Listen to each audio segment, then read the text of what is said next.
Wakaf tidaklah sama dengan infak dan sedekah biasa. Wakaf menahan asalnya dan mengalirkan hasilnya. Orang yang berwakaf berarti melepas kepemilikan atas harta yang bermanfaat, kemudian diserahkan untuk maslahat yang tidak bertentangan dengan syariat. Karena kepemilikannya sudah berhenti dan diserahkan kepada Allah, maka sepanjang wakaf itu bermanfaat, tak henti pula pahalanya mengalir.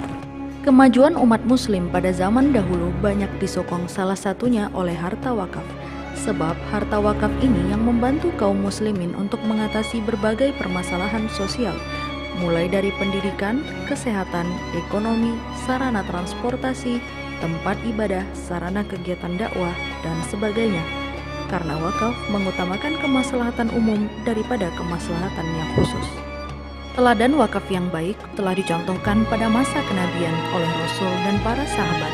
Bahkan beberapa propertinya masih ada hingga saat ini. Yang paling fenomenal adalah wakaf sumur Utsman bin Affan.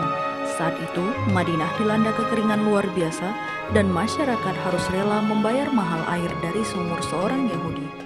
Rasulullah pun memberikan tantangan kepada para sahabatnya.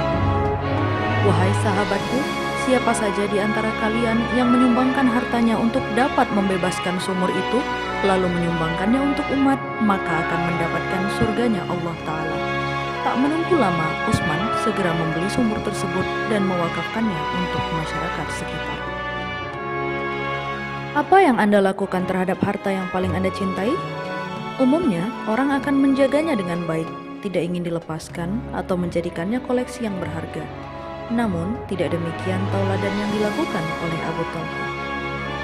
Begitu Abu Thalha mendengar ayat 92 dari surah Al-Imran, ia langsung menemui Rasulullah SAW dan berkata, "Ya Rasulullah, Allah berfirman, kalian tidak akan mendapatkan kebaikan sampai kalian menginfakkan apa yang kalian cintai.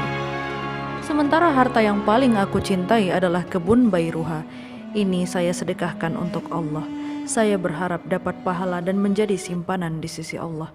Tanah adalah salah satu wakaf yang juga pernah dicontohkan sahabat. Suatu saat, Umar bin Khattab memperoleh sebidang tanah di Khaybar. Lantas ia mendatangi Rasulullah dan berkata, "Aku telah mendapatkan sebidang tanah yang berharga, maka apa yang akan engkau perintahkan kepadaku?" Rasulullah menjawab, "Jika engkau menghendaki, wakafkanlah tanah itu, engkau tahan tanahnya dan sedekahkan hasilnya." Umar bin Khattab memilih untuk tidak menjual hasil panennya atau menerima kekayaan dari tanah tersebut. Ia justru menjadikan tanah tersebut sebagai senjata untuk mendapatkan ridha Allah dan Rasul-Nya. Wakaf tanah merupakan salah satu wakaf yang dengan cepat akan membantu kejayaan umat. Apa yang terjadi pada Palestina kini cukup menjelaskan bahwa tanah adalah bagian dari akidah, arduna akidatuna. Kepemilikan tanah oleh pihak asing dan non-muslim secara perlahan akan mengancam akidah, sebab mau tidak mau kita akan tunduk pada pemilik lahan yang kita tinggali. Jika pemiliknya bukan muslim, di sanalah akidah dipertaruhkan. Maka wakaf properti berupa tanah maupun bangunan yang dapat difungsikan akan membantu kejayaan peradaban Islam. Manfaat wakaf bagi umat adalah: pertama, menghilangkan kebodohan dan mencerdaskan umat.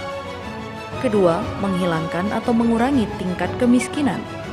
Ketiga, menghilangkan atau mengurangi kesenjangan sosial sehingga laju ekonomi tidak terpusat pada kelompok masyarakat ekonomi kelas atas saja.